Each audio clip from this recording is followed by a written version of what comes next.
it's Louise Schofield and I'm backstage at Truck Festival and I've got Kieran from Somebody's Child. How you doing? You Hi, good? Louise. Yeah, very good, thanks. Good. You just got here. You feeling the vibes already? The music's on. It's all kicking off, Yeah, innit? it's good. We've had a few festivals lately, but we haven't done any in the UK since our last tour. So it's the first one we've had. Well, there you go. Yeah, and I'm living here now and stuff as well. So it's nice just being able to travel up, an hour and be at a festival. So yeah. Because what's the difference between? I mean, Dublin obviously that's quite a bustling place in itself. I mean, like moving to London and stuff. Have you kind of adapted to that? Has it been quite a nice transition? Yeah, I think to be honest, I love Dublin.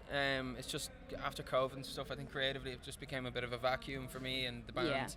Yeah. And just needed a change of scenery, and London's kind of the birthplace of a lot of the music that inspired the first record, so it just made sense. We recorded our stuff over here as well, so yeah, it's been good fun. Absolutely, because you worked with Mick Gordon as well, which is really cool. He's worked with some great people like Gaz Coombs. And how has that been for you, kind of working with him on the album? Has it been good? Yeah, very special. Yeah, Miko's he's quite like what we needed. I think was we write in various styles and we get demos up to a certain stage, and a lot of the time we're so involved in the kind of macro elements that it's hard to see from a kind of more outside perspective. So what he did was kind of formulate a plan about how we wanted this to sound based off kind of our feedback, but also put on his own twist and stuff as well. So that was quite cool to learn a lot from him. Yeah, that's it, isn't it? Because I mean, when you go with the track as well, because obviously you go with more of a demo, don't you? And it's a bit more stripped back and stuff. So is it quite nice to see how it progresses into the next thing, and you see it kind of start from a little baby and then go into this big? Because you've got such a big sound. Yeah, I think the thing is, I heard somebody say recently that it's better not to get the demos too far in advance, because then what you end up doing is pulling stuff back, and it's almost like less is more, which is the right way to go, but it's quite hard sometimes to say goodbye to some parts that you've become so familiar with. So try not to get stuck too much on the demo, and now we're writing our second album and trying to kind of move in a different direction, which is cool, having used that experience from the first album to take on going forward.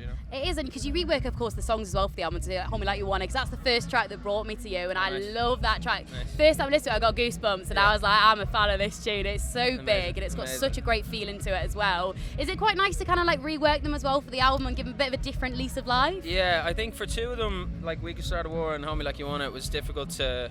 It was easy enough to re-record them because they were just done, with kind of 50 quid put into them for artwork. Oh wow! Demoed them ourselves, then got someone to mix, and then shout out to Ross Dowling, and then shout out. And yeah, so they came out incredible. But Jungle was a different situation where Ross produced that from the start and made this amazing big sound out of it. So we knew we couldn't go any bigger.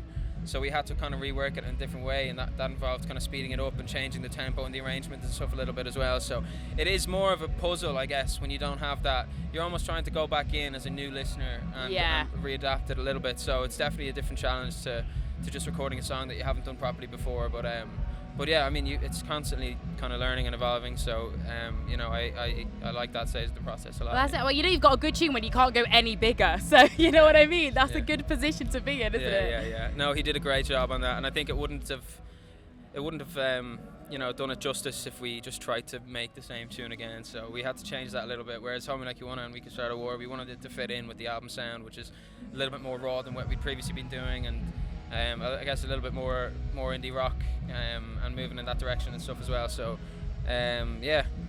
I think it's really nice though, because each of the tracks on the album has their own pocket of time, I feel like, and the arrangement of it is really, really nice. Kind of the way you've kind of thought about the album kind of structure and things like that. I think it flows. You can listen to it from top to bottom, and it's a little story in itself, which I think is really nice. Yeah, I think this day and age it's so hard to get people to do that and listen to albums and stuff. So it was important for me, even just for my own sake, that it ran as an narrative and expressed the multiple different types of person I feel like I am at different points in my life. And it's almost like, as a lot of our first albums are, it's almost like a chronological story about how I was kind of brought up and then moving into adulthood and beyond. So yeah.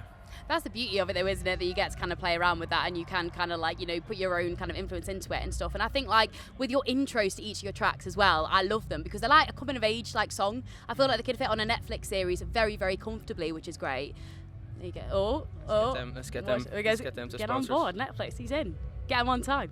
But I saw as well that you did a clip on your like Instagram, I think it was, saying like, oh, you've missed out on an Inbetweeners track, because I feel like I Need You that was there. You were thinking, somebody sent me that, and I was like, it would fit though. It's so good. It's so bad. It's good.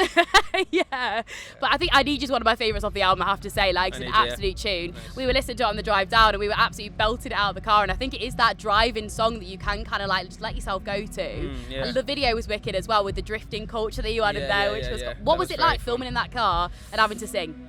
I have a couple of mates who are into drifting, but I've never gone down with them. But it's a huge subculture in Ireland. It's like, is I think it? we have per capita the highest rate of Japanese imported cars in the world. No way. So it's not something I was like overly familiar with. But when the producer of the video came to me with the idea, and my friends had been talking about it for so long, that I was like, I feel like I have to do this. You got to do it. You got to get yourself down. It's this crazy kind of subculture where, you know, it's people don't know each other at all, but it's such a kind of familiar place almost. You feel like everyone there is a mate and everyone's willing to help themselves out, and they're all just like taking scraps from cars that have been burnt out and stuff, and it's a strange place, but it's very cool at the same time. Absolutely, but it's good. It's nice to incorporate that as well, because I didn't even know that was part of that culture. So that is really cool. Yeah. And it's nice because all your videos are very cinematic as well. Do you have quite an idea of how you like a lot of them to look when you've got the song, or does it kind of like come a little bit randomly afterwards? I definitely, like, in terms of video, like, I love film. It's a huge inspiration, hobby of mine to watch, not make.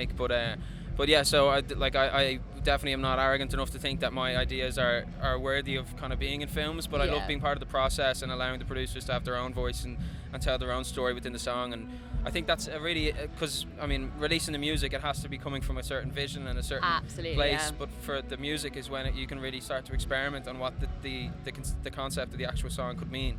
And hearing somebody else's take on that is how I would like people to listen to the music, you know, to have their own interpretation and not you know, that's why when people ask me what certain songs mean, sometimes I'm reluctant to say, because it can change. It's up to you how you react to it, isn't it? Yeah, a little bit. Yeah. Sometimes I don't even know what some of the songs mean, you know, as well. So it is what it is, and I have my own feelings from it, and a lot of the time when I'm writing, it's quite, as you say, cinematic, and it's visual, and I have a certain idea of what it would look like and stuff, and it's mainly kind of colours and that kind of thing, but I would never be audacious enough to, you know, tell a video producer how to do it. But I love working on music videos as well. It's a huge insight into that world, which I'm a big fan of. Absolutely. I mean, like, well, you can hear it kind of going through. It has such a film score feel to it, which I think is nice. But like you were saying as well, it is how you react to a song, and that's important. How it resonates with you as a person. I think that's really nice as well. But you've toured it all over as well. I mean, you've been to Europe, you've been to South by Southwest. How was America? How did it go down? Good, wild, was it? Yeah, a bit of a. To be honest, I was a bit culture shocked. I've been to America before. Yeah. I've been to Japan before, and I was more culture shocked in Austin than any of those places. It was just a crazy week, and it's a different vibe there. It is a whole different lifestyle. Yeah, it's a strange. It's a strange but beautiful place, and looking forward to going back at some stage. We unfortunately had to cancel our New York and Boston shows because our visas didn't come through in time. It was a whole ordeal, but nothing we could do about it. So we're going back in September, and we're playing in New York and Boston and Toronto and DC and stuff. So nice. Looking forward to that before a big UK tour as well. You're keeping them on their toes, so they're waiting for you. Do you know what I mean? It's like, you're gonna get it, just gotta wait a bit longer. That's all it is. Good food as well. Did you have some good food when you're out there? I probably went to the wrong places, to be honest. Missed out. Yeah. Damn. So you've got another album on the way. What's going on next? You got more writing? Are we going to see some more tunes from you this year? Or this year, I'd like to think so, but it's we're still figuring stuff out. I don't want to just drop kind of music where I'm not sure of. I think at this point in the band's career, I'm quite specific about what I want to release, and I'm trying to have a more clear-cut vision in terms of what that is, and I think it's. We'll see. We'll see about this year. We're working on new material for album 2, as I said, and it's definitely going in a different direction. We're moving into a lot more synth bass, some acoustic guitar, but also I guess what I think is it's like the evolution that Joy Division had into New Order is what our second album will be from the first. So that's a bit out there, but yeah. Love that though. I love it. We're gonna go. Oh, look, that's a nice little teaser for everyone. Watch this space. A little bit of a new sound. Here we go. It's going to be good. Well, I'm really excited to catch your set, Cian. It's going to be the first time I'm actually seeing you live, so I'm very excited for this. So nice one. You'll see me down the front. It'll be good fun. Thank you so much. Cheers.